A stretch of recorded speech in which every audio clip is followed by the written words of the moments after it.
2 நண்பர்கள் நள்ளிரவில் காடு வழியே நடந்து கொண்டிருந்தார்கள். ஒருவரிடம் விளக்கு இருந்தது, இன்னொருவரிடம் இல்லை.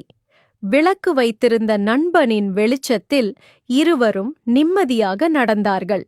பிரதான சாலை வந்ததும் விளக்கு வைத்திருந்த நண்பன் விடைபெற்றுச் சென்றான். அடுத்த நொடியே விளக்கு இல்லாத அந்த மனிதனை இருள் சூழ்ந்தது. அவன் இருந்தவரை வெளிச்சம் இருந்ததே, என் சொந்த விளக்கை தயார் செய்யாமல் விட்டுவிட்டேனே என்று வருந்தினான். நம் வாழ்க்கையிலும் இதுதான் நடக்கிறது. இன்னொருவரின் அறிவோ புகழோ அல்லது துணையோ நமக்கு வெளிச்சம் தரும்போது நாம் அசதியாக இருந்து விடுகிறோம்.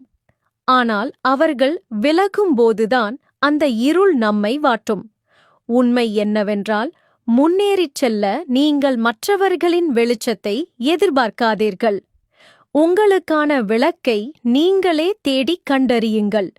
உங்கள் பாதை உங்கள் ஒளியால் ஒளிரட்டும்.